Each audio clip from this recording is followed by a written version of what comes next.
Hi everyone, I'm Anna Sawyer. Welcome to today's Trada webinar, PPC Tools the Pros Use. We will be getting started in just a moment. First I'm going to introduce our guests, and we'll talk about a few of the things that we'll talk about on today's call, and then we will jump right into it. For everyone listening along today, you should be able to hear through your computer speakers. If you're having any problems, please let us know through the chat. Also, if you have questions throughout the call, and we hope you will, please go ahead and enter them directly into the chat box. We'll get to as many as we can at the end. We're going to go through a lot of interesting topics today, and I very much expect that you will have lots of questions. So let's jump right into it. First, I'd like to introduce Matt Hessler. He's a very regular guest and presenter on our Trada webinars. How's it going, Anna? Good morning. Good morning. Matt is, a lot of times we don't spend a lot of time talking about Matt's credentials, but he's really been doing search for a long time. I suppose so. It's funny in a younger industry like this to have 12 or 13 years experience makes you a bit of a grandfather, and I've been fortunate to see search from a lot of different perspectives: big agencies, small agencies, local businesses, in-house for big companies spending $1 million plus a month. So yeah, hopefully I can share some of those pearls of wisdom. As we go through the tools today, please make sure you enter questions into the chat box. And Matt is really here to answer questions and to really be the source of advanced information for you.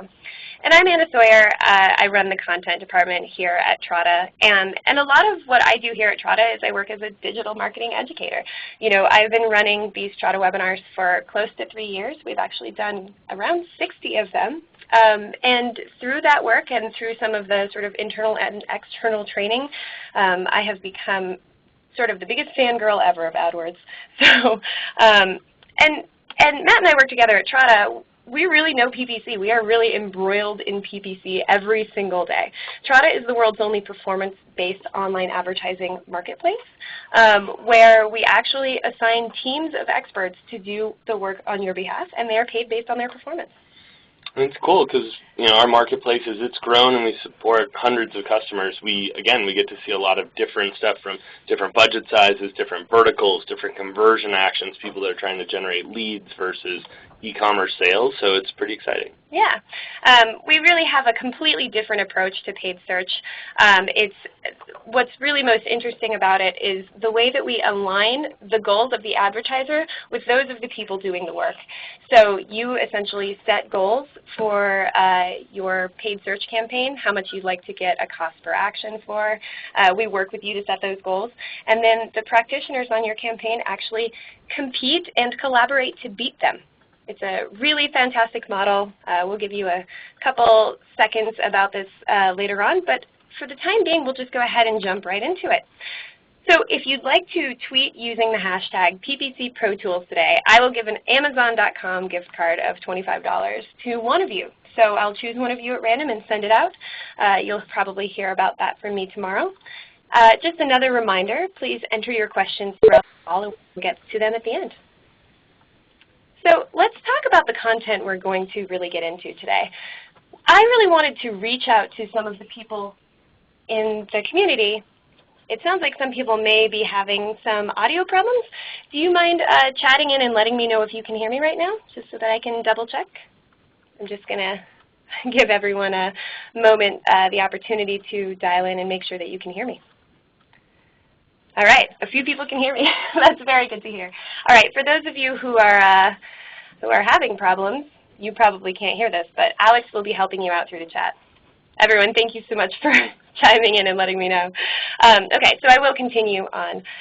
We reached out to some of the really advanced people who are in the paid search industry. And I reached out to them personally and asked them, what is the most underrated but powerful tool that you use that really, really helps you with search?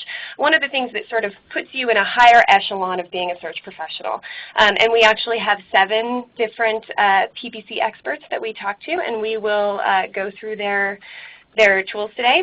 I love this because, being in the space for a long time, I've got my particular methodology, but it's always interesting to hear from different people, the tools that they use, the perspectives they take, and I think it's one of the cool things about search is there's a lot of ways to approach, solving some of the the classic search problem. So it's very interesting to see all these different strategies, and I'm excited to learn a little bit more today myself. Absolutely. And for those of you who are looking for a little more basic help, because today we really will be going over some pretty advanced stuff, you can always check out the Trada blog, the Trada resources section, and then our 60 webinars, which are on youtube.com/Trada Inc.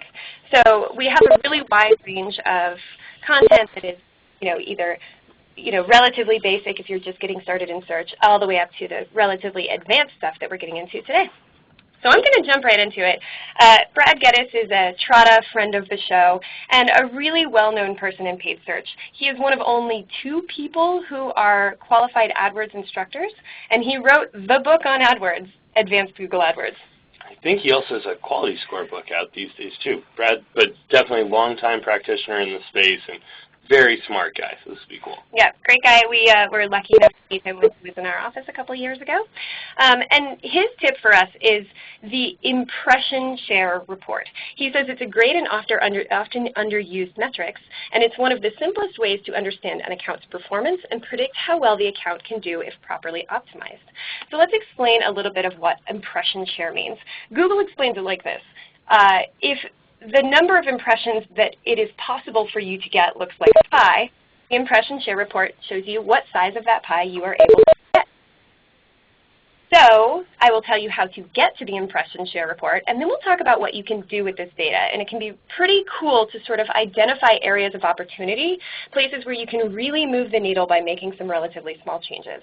When looking at your AdWords account, it can often be very daunting because you can see that maybe parts that are suffering, but you don't know specifically what it is that's where you should use your time that can more specifically and more actionably make a difference.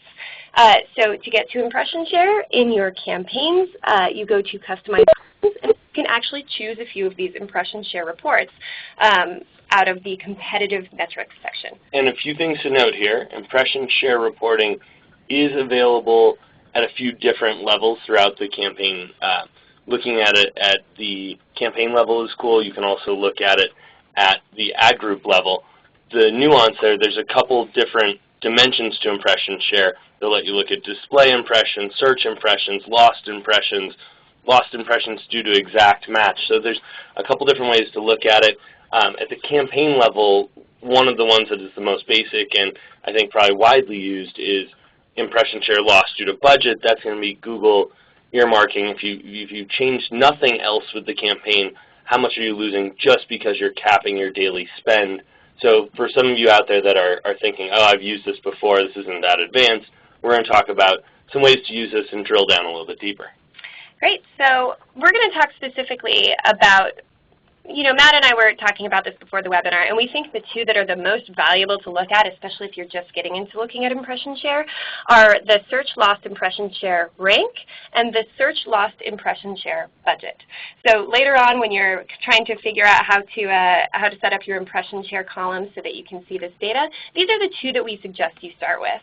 And just a quick note here, impression share, as I said, shows you the slice of the pie, the amount of the pie that you are able to get. And if you increase or decrease the size of your region, you'll see that number change. And so, some of the people we spoke with said that they were alarmed when this happened. So just keep in mind that as you change the size of the pie, the size of the pie will change. So moving on, what we can really understand is if we are losing impressions. And this is the information that Brad sent us.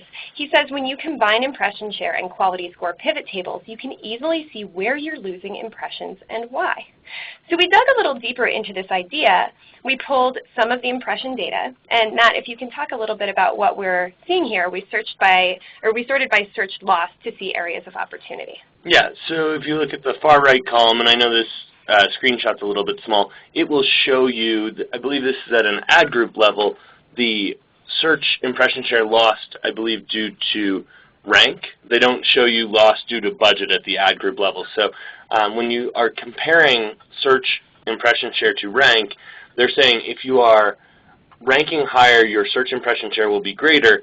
Some people scratch their heads and say, well, if there's always 8 to 10 results on the page, how can the difference between position 5 and position 3 change my impression share? It has a lot to do with a few things. One, as Google's loading more dynamic content and engaging kind of rich content on these pages, if they put a local map or links to YouTube, they are varying the amount of ads you might see on a page. So sometimes falling into position 5 and 6 no longer puts you on that first page, depending on the rich elements that they're adding. Also, if you're opted into Google Search Partners, sometimes those partners will only show ads from the top 1 to 4 spots, depending on the partner. So you could be losing impression share from their partner network as well. So when you see that variance, that's what accounts for that. So Brad suggested that we compare impression share data with quality score data. So Matt, do you mind talking a little bit about how we can find quality score data? And then we'll talk about the difference at what levels we can compare quality score and impression share data. Well, I don't know if this is a little bit of Brad showing off or not, because when he sent us this, I was scratching my head saying, oh, that's actually a little bit hard to do because you don't get impression share data down at the keyword level, and so it's tough to evaluate directly against quality score based on what's available in the Google UI. We'll talk about a little easier way that we use to do it, but I think Brad was referencing a script-based way that you can pull out all the data, get it in Excel, and create a pivot table. While we're interested in doing kind of the advanced PPC tools today, I think you guys writing scripts to pull data out of AdWords is probably a little too ninja even for this. It's a very specific set of tools if you're doing this with bulk data. Certainly you can investigate it, and I included a screenshot here that we found from some Google help, and it is possible.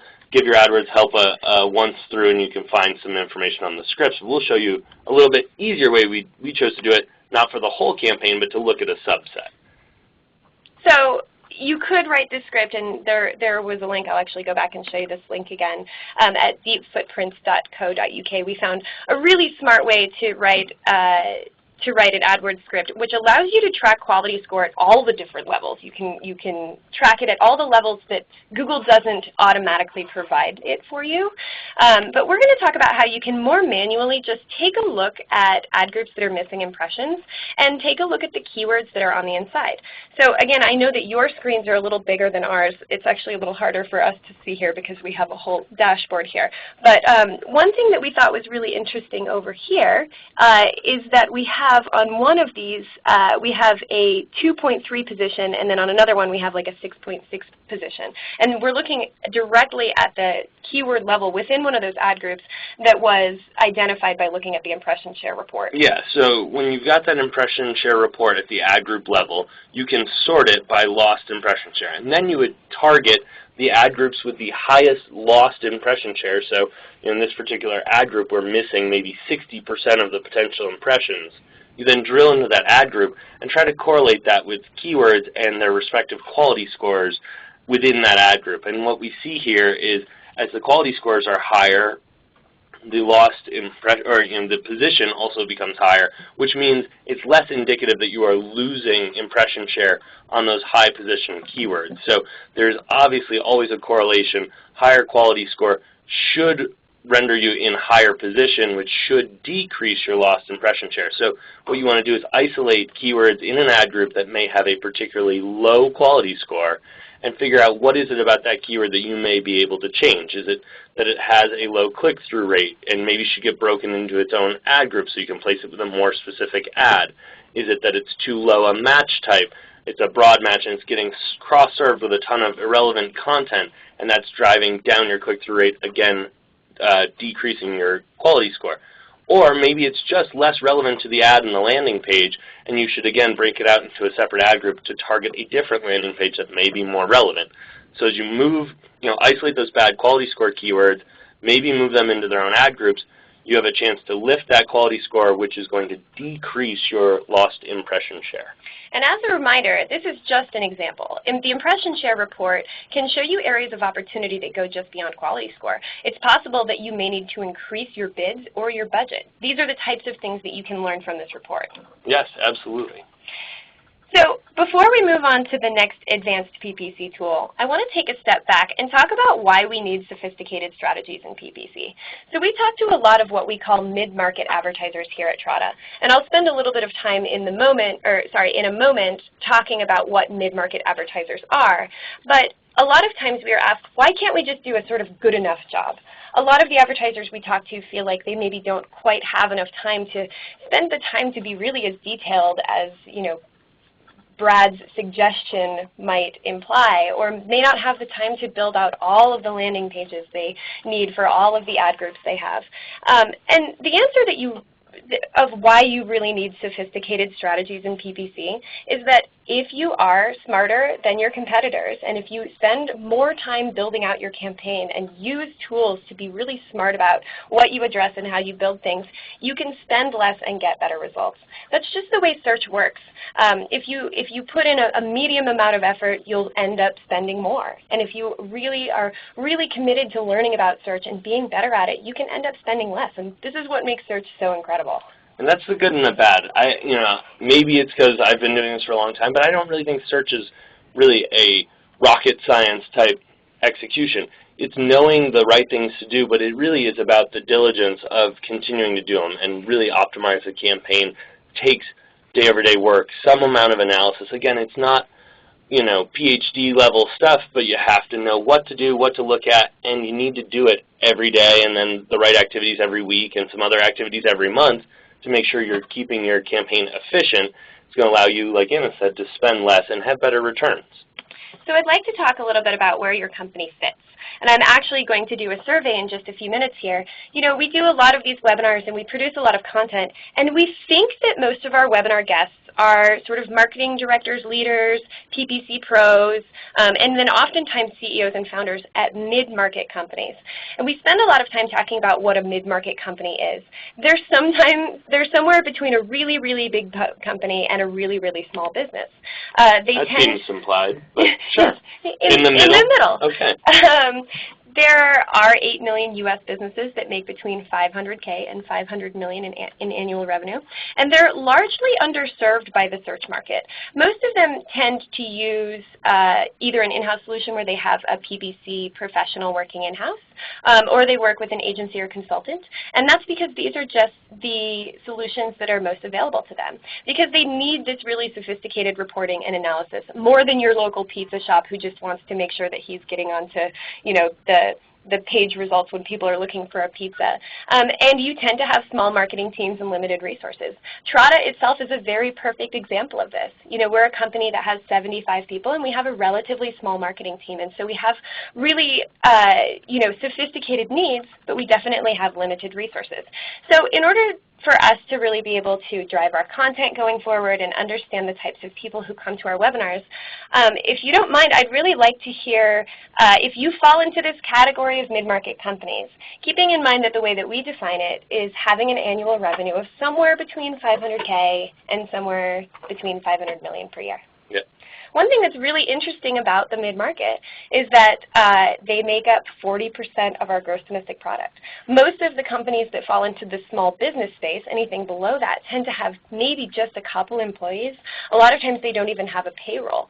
And they make up the massive bulk of the number of companies in the U.S., but the people who are in this sort of mid-market end up driving a ton of revenue. And they also aren't these big companies, these advertisers like Target and eBay. Sure. So I'm going to go to the responses. I'm going to skip to the results. I'll give you just another second to click. And I'm pleased to see that the vast majority of you do really sort of fit into this mid-market category. So I'm glad, because we're really targeting our content at you guys. And in many ways, you are a segment that has been largely underserved, both with information about how to run your paid search, and then also by a solution. There can be some issues with the solutions that are available. So thank you for participating in this. And I will jump right into number 2 on our list of 7 PPC Pro tools. So Matt Heinz is another friend of Trada who we have worked with in the past. In fact, he did a great webinar about a year and a half ago with us. And when I asked him which tool he really recommended, he said one that is very near and dear to my heart, which is Unbounce.com. Unbounce is a landing page platform that allows you to build landing pages incredibly easily. They're conversion-centric. They work really well on mobile. They look good. And you are able to A/B test them very, very quickly. And you don't need a designer. You don't need a developer. It's a really fantastic tool. We actually do use it here at Trada. They have a million different templates, and you can edit and publish in minutes.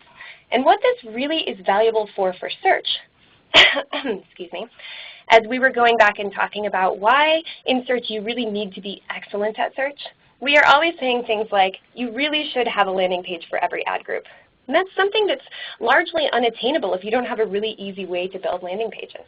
And this really makes it easy for you to be able to build landing pages, to be able to target different types of buyers with different types of ads.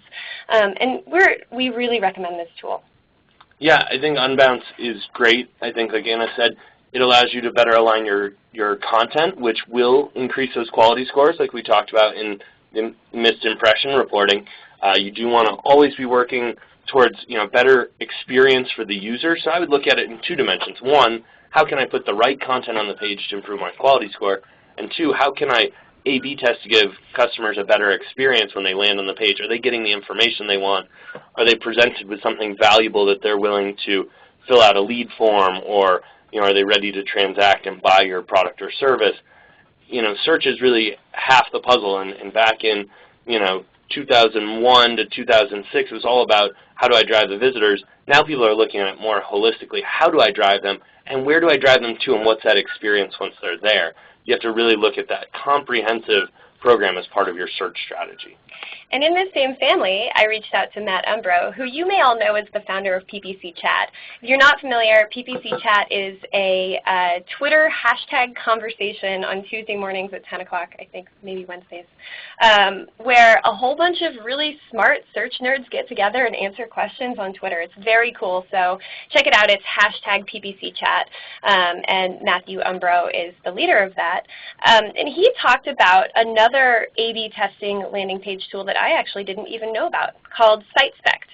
So when you're looking out at landing page tools, definitely consider Unbounce. Somebody in the chat just mentioned Optimizely, and then SiteSpect as well. They all kind of work in slightly different ways and may have different value propositions, but we really recommend that if you're running a relatively robust paid search program, you at least have a way to create landing pages and test them and make sure that you can do this easily enough that you actually do the work of A/B testing. Absolutely.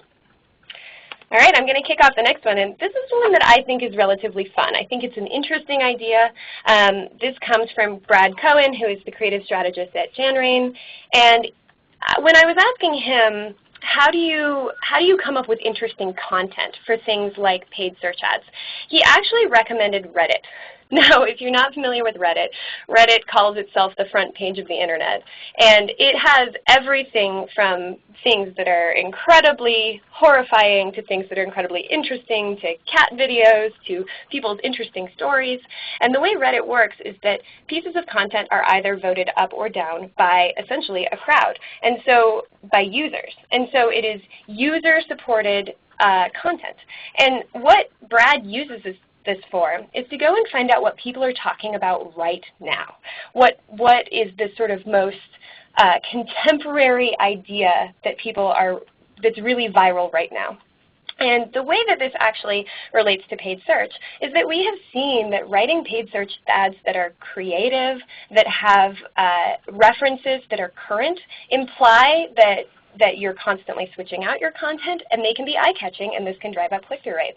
Yeah, I mean, it's interesting. I look at this two ways. One, sometimes I will just search on an advertiser's top keywords and see what the competitors are doing. And what you tend to see is a very groupthink, ubiquitous. All the ads seem very, very similar. So you get this homogeneous set of ads. Nothing really sticks out. So you basically are only operating on position. You have to bid high to just hope that you're going to stick out by being in a top position, not by having an ad that is compelling or different.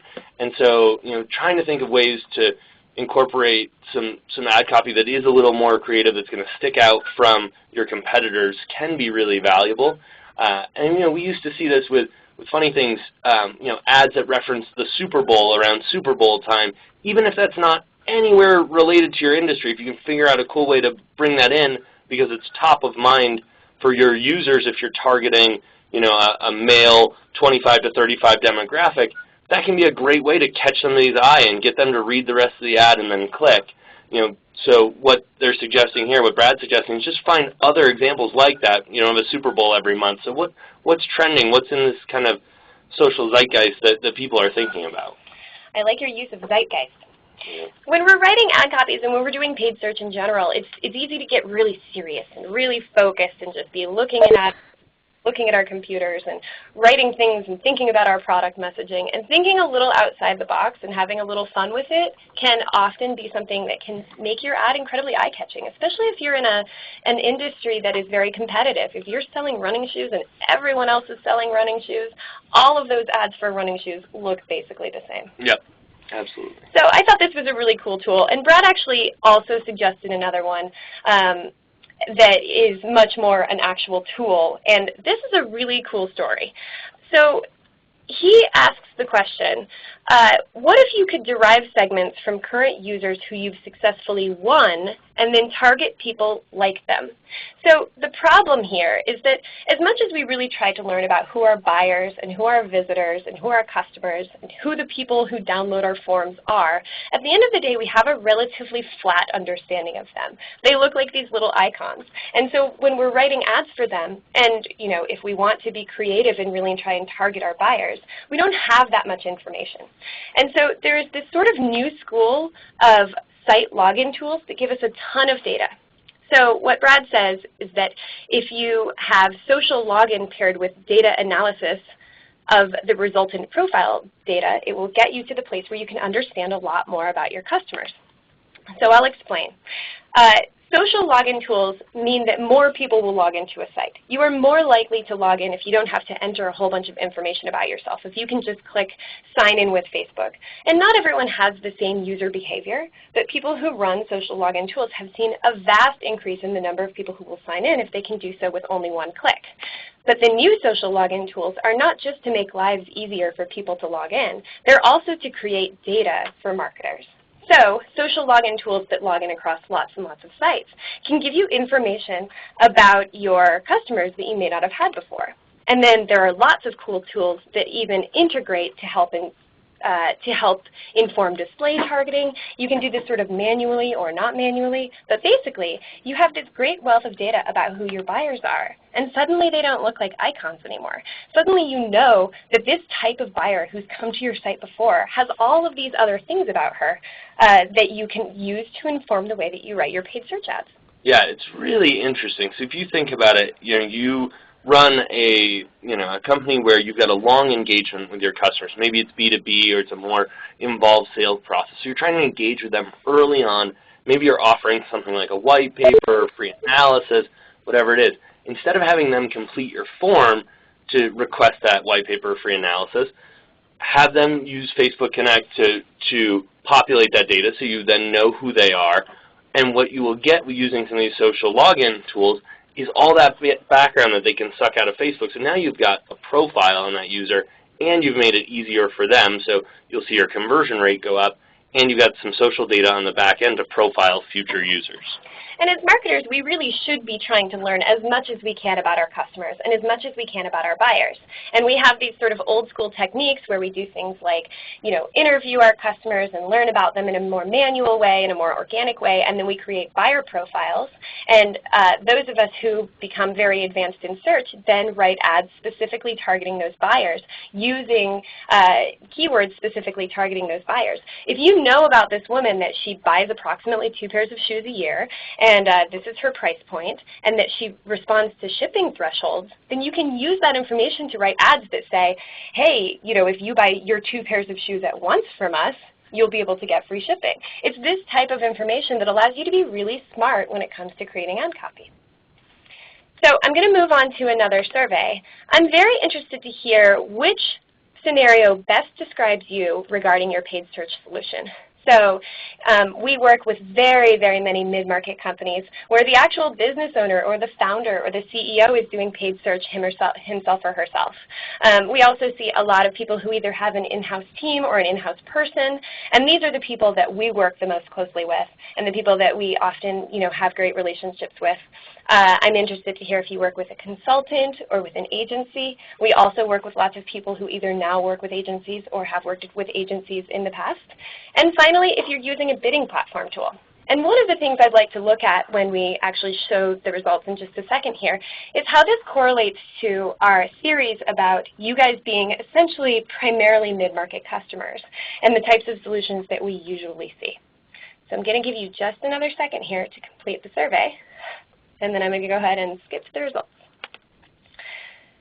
So interestingly, the vast majority of you are, as we suspected, either business owners who are running PPC yourself or you have an in-house solution. And this really does line up very much with most of the types of things that we see with these mid-market companies. Absolutely. It's a good sign, when people are have an in-house team, they obviously recognize that PPC is an important part of their strategy. They've hired a resource to do that. I think it's interesting to see just how many people here are participating in search either themselves or internally, so they probably have some pretty direct involvement in the search. So this hopefully is some good takeaways for you to apply yourselves. Yeah. All right, I'm going to move on to tool number 5. So this comes from Jeanne Gaudet, who is the account manager at Search Influence, which is a search agency down in New Orleans.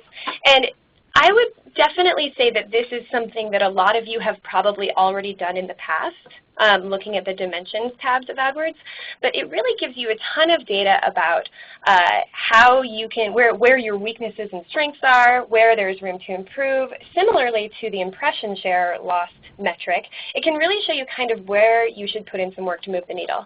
So I'm going to show you a screenshot here of what the Dimensions tab kind of looks like. And Matt, I'd love to hear you talk a little bit about how you use the Dimensions tab. It's interesting. It really depends on how many different Google services you're using. Are you using display? Are you using retargeting? It seems to be different for every customer in terms of which dimensions are most important to you. I think a lot of it, people are looking at their potential reach or their current total reach. And again, it's interesting. You'll see a theme from Google. And not to speak ill of this platform that we're all such fans of with AdWords, but a lot of the dimensions, same with the impression share tools, are kind of a way for Google to tell you where you have opportunity, aka where you could spend more money with them. So it is self-serving. So look at all those dimensions with a grain of salt. Really figure out how they map against your ROI to make sure you're making the right decisions for the business, not just putting more money in Google's pocket. So that's certainly not what we're trying to pitch here, but it is interesting if you can back out those dimensions against your performance metrics. Let's not forget that sometimes adding budget is the right thing. After all, this is a paid search platform. Sure. No, absolutely. If you're getting returns from it, the opposite problem can be a big deal. If you're leaving money on the table and for every dollar you spend, you're making $9 in return, then looking at those opportunities on how to expand is really important. But yeah, it's absolutely worth clicking around in the Dimensions tab. It can really help you understand a lot about trends, about stuff you've done in the past, and it can really, we're not going to go too deeply into it right now, but it's definitely something that you should consider checking out when you're clicking around in AdWords. So I'm moving on to number 6. This is Terry and Joey from CPC Search.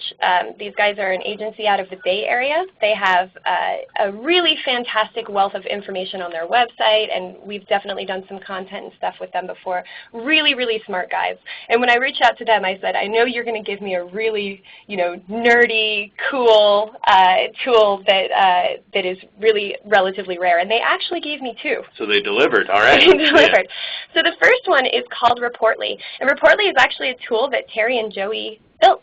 And they have told me that all Trada webinar customers can go and use this tool for free. So you can go to reportly.com and check it out. So they use it to generate auto email reports that arrive in their inbox daily, and they show us period over period changes by publisher and campaign.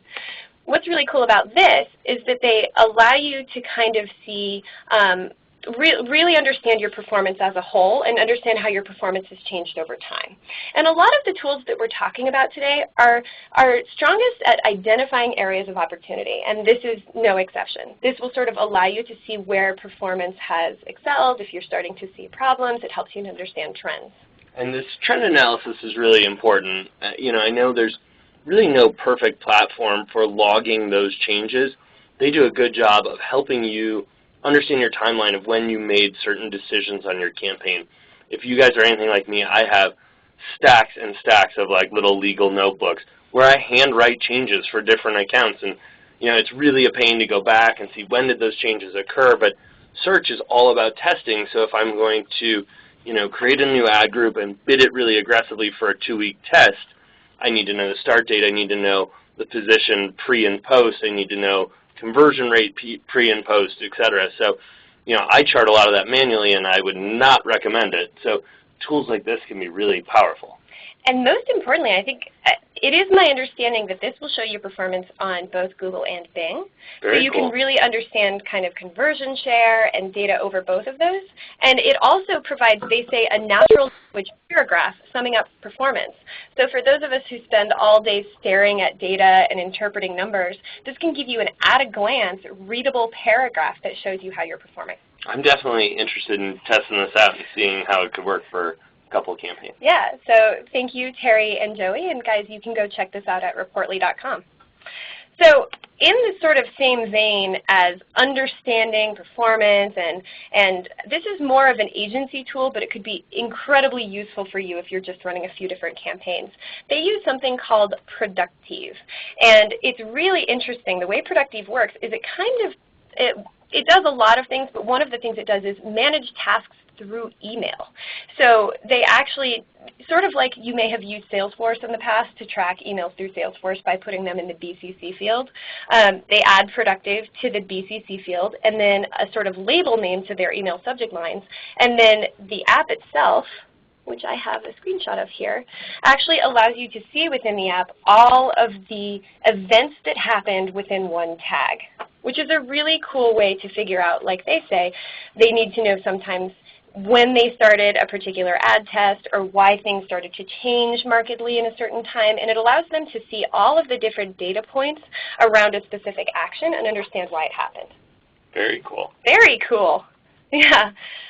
So again, thank you to Joey and Terry from CPC Search for sharing these two interesting tools, neither of which I had ever heard of before. It's fun to find out about new content. All right. So I'm going to talk a little bit about mid-market search. I am going to talk a little bit about Trada, and then we're going to get to all of your questions. And I just want to remind everyone to please continue to type questions into the chat box. We left ourselves a reasonably healthy amount of time today to talk about all of your questions, and we'll get to as many as we can. And these should be good questions. These are all people that sound like they've got their hands on some search stuff, so we're happy to answer them and hopefully give you some valuable takeaways. I've seen some really good ones coming in. And then finally, I want to remind everyone to tweet using the hashtag PPCProTools, and I will choose one of you at random, and I will send you a $25 Amazon gift card. So tweet out some of the things you learned in the webinar today. You can tweet out some of the things you hear from myself or from Matt. You could talk about the person who sent the tool. I'm sure they would love to hear about this. So I'm going to move on a little bit. And so we talked about mid-market companies that have this very specific need where they have these sophisticated needs. You need to have sophisticated tools, but you often don't have a large in-house team or resources in-house. And alone, and we work with so many people who have an in-house team or a very small in-house team or a team of one, and one of the biggest problems we see is that if one person is running a search campaign, they have this one perspective. And so you can be the smartest person in the world at search. You can be Matt Hessler, and you still won't be able to build out a campaign that will necessarily be able to target all the different types of buyers. You basically need a team of people because what you need is diversity of thought. And working with an agency, traditional agency models are often motivated to spend your budget because they charge you a % of spend, and you don't always necessarily know who's doing the work.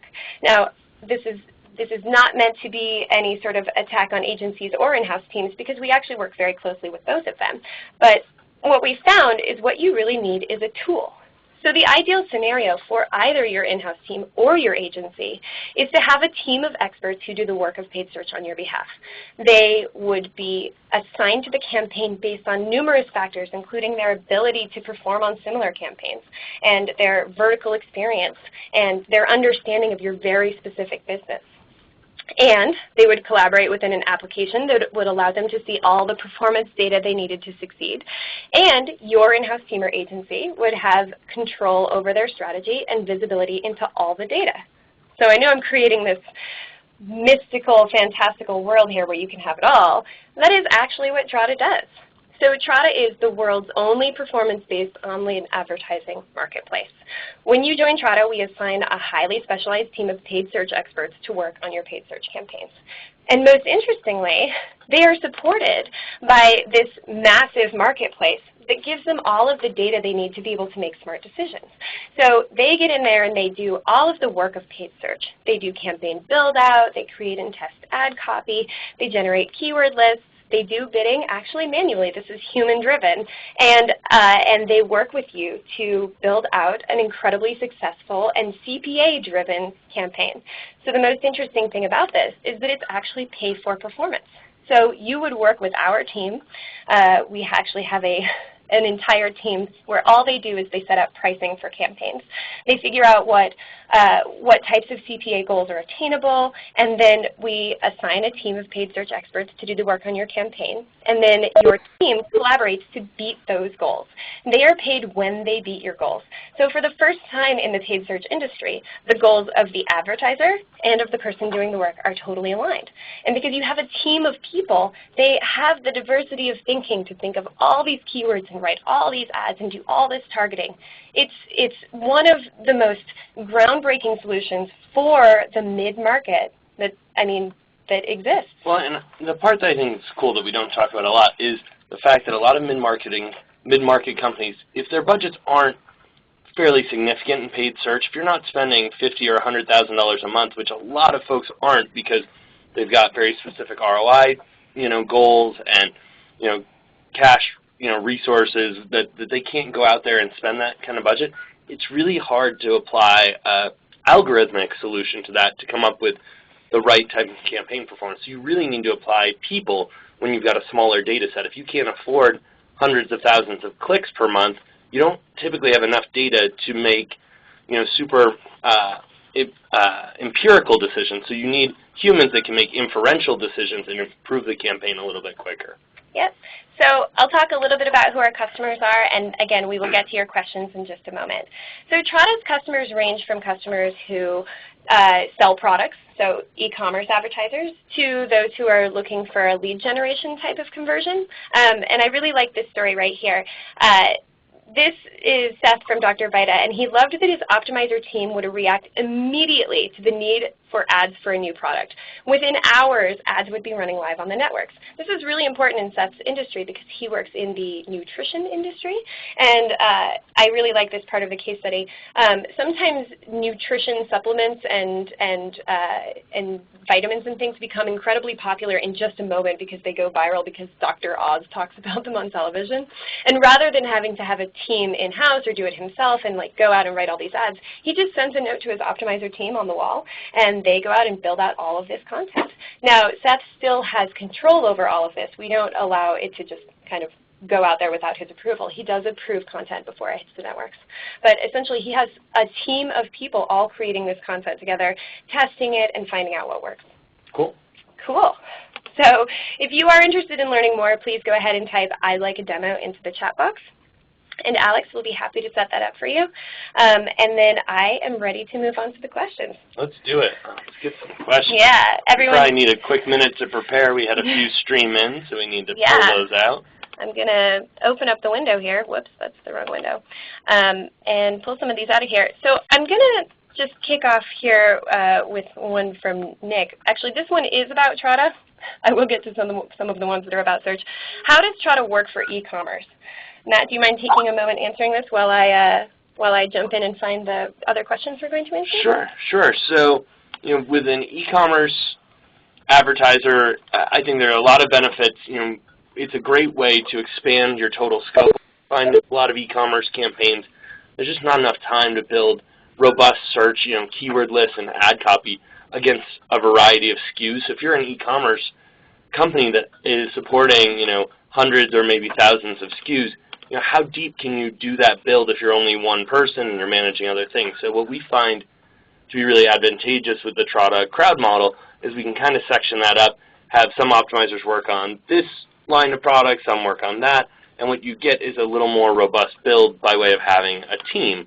So it's really fun to see these big e-commerce builds and people being successful because they're able to put a little more time into the nuanced ways that somebody might search for one thing versus another. So I think e-commerce is a really good fit for Trada. We also dynamically track the actual sale value, so it's really cool to see the ROI. I love that about search in general, the just no BS part where you spent $5,000 in a month, you can see you generated 380 sales, and you can see the actual value of those sales. So your ROI is a very straightforward calculation, and if this was a solid investment or not. Yeah, so if you have an e-commerce company and you're looking for help with search, we work with your in-house team. Your in-house team still maintains this strategic level where they work with the optimizer team and a dedicated account manager. And if you'd like to learn more, please go ahead and type "I'd like a demo" into the chat box.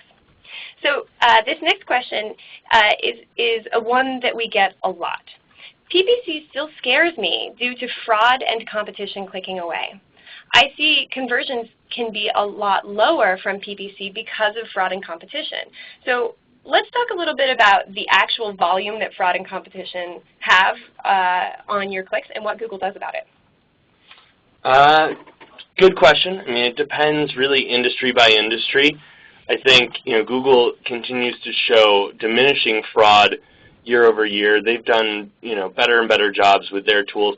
They're really looking for clicks that come through in rapid succession from the same IP blocks and things like that. Is there still sophisticated fraud out there? Absolutely. Google knows this. They're aware of it. They've got some fairly dedicated processes. If you feel like you have identified fraud on any of your campaigns, to report that back and to actually get credit for those clicks. So if you're willing to manage it properly, you can submit that stuff back and keep your margins healthy and whole by getting credits from Google for that click fraud. But my personal opinion is it is far less of a problem today than it was even as recently as 2008 or 2009. Yeah, Google takes it really, really seriously. They have these mechanisms in place to make sure that a lot of it doesn't even show up for you. But at the end of the day, you will sometimes still have competitors clicking on your ads, just as you'll have competitors visiting your websites and finding out what keywords you're using. And so really at the end of the day, being smarter about being able to create strategies that they're incapable of copying may be your best bet. Sure. So next question, and again, this one is one that we get a lot. Google's quality score is directly rated to the bid amount. Even though they don't mention this when describing this. If you don't want to increase your bid because it becomes unprofitable, what do you do? So first of all, Google's quality score is directly related to the bid amount, but it is not the same as the bid amount. The way Google works, it's not like the more you bid, you will always have the top position. There are many other pieces in play. That's right. So the way Google has done this to be somewhat advantageous to them, but also democratic and fair to all the advertisers they serve, it's not bid amount, but it is click-through rate, and there is a strong correlation between ad position and click-through rate. If you're showing up in the top few spots, your click-through rate, regardless of your ad copy, is likely to be better than if you're showing up on the bottom of the page. You've got a lot of people that don't scroll beneath the fold. They may not even be seeing or reading your ad. So in that way, they have kind of correlated the two, but it's not a pay for performance. You cannot buy your way into quality score. What you can do, and what I would suggest is, one, really fine-tune your ad copy so that you are writing ads that are compelling, that stand out from your competitors. Do that competitive research, ad group by ad group, test some of the terms, see what else people are using for ad copy. Don't be Joe Generic that has just another ad that looks exactly the same. And then if you need to lift your quality score, if you're kind of in a quality score hole, you've got a mature campaign, and you've been sitting at a quality score of 4 for forever on some key terms, what I would suggest is breaking those into a new ad group that'll get them a fresh quality score evaluation, pair them with a new ad, and begin by bidding aggressively. This is going to allow you to get good position as that new ad group deploys. And as you establish a good click-through rate, then you start to march that cost per click down over time, and you can retain a higher quality score. So you might pay for it a little bit in the short term, but I think it can have a pretty good long-term yield if you can establish a good quality score and then just kind of slowly work that CPC down. You'll get to a place where your ROI, based on that click cost is still positive, your position is better, your quality score is better, but you may have to spend a little bit up front to do it. Great, thank you, Matt. Wise words from Matt Hessler, who's been working in search for 13 years and even knows all the history. So here's an interesting question. It seems to me, this is about impression share. It seems to me that negative keywords may affect search impression share. Is this correct? That is definitely correct, and hopefully that is in the right way. You want to reduce your impressions on content that you believe is irrelevant. It's never going to convert. If it's not going to convert, if people are looking, you have a high-end service, it's a luxury brand or a luxury product, you may want to put in a negative for the word cheap. Yes, you're going to diminish your impression share, but you want to look at a very specific population. You don't want impressions necessarily from those folks that are looking for a cheap or discount solution. Now, while your impression share this goes back to our quality score, your quality score may go up because your click-through rate is a function of the number of clicks you get divided by the number of total impressions that you were served for. So, sometimes reducing that audience is important to your overall success. So, impression share, when they do calculate it, they calculate it with your negatives in there. So you may, when Anna talks about the size of the absolute pie versus the size of your slice of that pie, adding negatives will decrease the size of the total pie in the same way that limiting your geographic region will. So I think that can be really smart. Once you've defined your pie, then it's all about maximizing your share of that pie. Yeah, and I wouldn't use impression share as necessarily an indicator of the health of your campaign in general. It's more an indicator of where there's opportunity for you to possibly go out and get more impressions. So I think we should take a moment and just talk about how incredibly valuable negative keywords are. The thing that negative keywords does is it allows you to completely remove your ad from even being shown on keywords that are never going to convert for you. So your example of I sell more expensive product and I don't want people who are typing in cheap product to even see my ad is a very good example. Sure. And another way that I use the impression tool at the, let's see, you want to use it at the, you can use it at the ad group or the campaign level, I believe, is look for your search share from exact match. That's going to be really interesting. If that number is very high, that means by and large, your ads are being shown for people that are searching your exact query. Now you can drive that number up by adding negatives or by changing your match type. If that number is very low, if you've got a 25% search share that exactly matches your phrase, what you're dealing with there is, that means you've got a lot of superfluous or extraneous searches that take your core term that you may be advertising on and pair it with a bunch of other stuff. So, this happens when people are only using single word or two-word queries that are fairly broad, paired with a broad match and low negatives. They would have a low correlation between the search queries and their exact term that they're trying to advertise for. So a great way to tell if your negatives are being effective to see that number lift over time. Great, thank you, Matt. All right, I'm going to move on to the next one. We do have a lot of questions about impression share, which I think is great because this isn't a topic we've really talked about that much before. So I'm going to move to this one. I have some keywords with great quality scores, but they have low click-through rate and low impressions. So first of all, that's awesome if they have great quality scores and they have low click-through rate. But how can this gentleman get better results? Interesting. So there can be a couple things. First, to say that is a fairly uncommon scenario to have low click-through rate but high quality score. What that indicates is Google sees this as very highly relevant content, meaning the keyword relates to the ad, relates to the landing page. All three of those things have a very high semantic relationship. So they've addressed the relevancy part of it.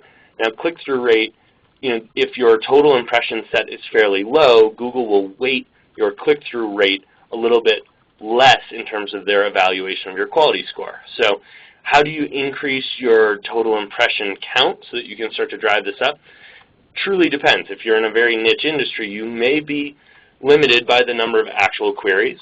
You can certainly try to change your match types. We see a lot of people that start very conservative with ad groups that are built with only exact match keywords.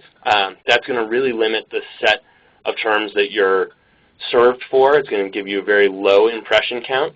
So I might try things like a modified broad ad group with some of the similar terms, see if that garners more impressions. You want to pair that with some negatives so you still keep things reined in, but there may be some other terms that are out there that people are pairing with your exact query that you would still want as customers. So opening that up using like a modified broad could be a really good way to do that. Great, thank you, Matt. So I'm going to ask one more question, and because we have just about 3 minutes left. And everyone, if I was unable to get to your question, please feel free to reach out to me personally. You can email Anna@Trada.com. I would be happy to answer it, or at least get it to the right person. She's looking at me when she says that. I don't know if I like it. Sometimes I'm the right person. Okay. So if you have any more questions, please send them to me personally. Again, if you're interested in learning a little bit more about Trada, please just type "I'd like a demo" into the chat box, and we'll make sure that you get set up with someone who can find out if you're a good fit for Trada, or if Trada can help you save some time, get some better results, take some of this work off your hands and hand it off to a team of experts. You have just a couple more minutes to use the hashtag PPC Pro Tools on Twitter and enter for a chance to use the Amazon.com gift card. And finally, we will be sending out the slides and the recording and this white paper that will help you get ready for Google's enhanced campaigns, which is the sort of massive change that Google is enacting in the next few months that requires you to really embrace mobile advertising a little bit more. So this white paper, which we actually co-authored with CPC Search, those are the guys who were telling us about the cool email tools, will help you to really prepare for that. So check your email tomorrow. You'll get all of this information. I am going to ask the last question now. So this is another question about Trada. It says, how are you different from an agency? So, do you want to start with that? Yeah, I'll kick off with this. So a couple things first. One is that we're not that different from an agency. There are a couple things that really distinguish us. One is that in a traditional agency, the payment model is a little different. The payment model tends to be charging some upfront costs for setup and then also a % of your spend. And what this means is that your agency, no matter how great the relationship you have with them, is often simply motivated to spend your budget. And our solution really aligns your goals with those of the people who are doing the work so that you can feel that they are motivated to do the best possible work for you, to get you conversions, to get you sales. The next thing is that the people who work in an agency tend to be all from the same geographic area. They may not have the breadth of experience that a large community of people who live all around the U.S. and around the world could have. And so when assigning workers to do the work on your campaign in an agency, they usually assign a single person. And while you may get lucky and have someone who has a lot of deep vertical experience or understands your industry really well, chances are you probably won't. And a lot of times the person who sells you at an agency is not the same person who does the work. So when you work with Trada, we use this very complex algorithm called optimizer matching to make sure that the right people are working on your campaigns. And because you could have 2, 3, 4, 5 people all working, they are generating ads and keywords and collaborating together to essentially A/B test strategies and get you the best possible results. Yeah, and I like the notion of the diversity is certainly important.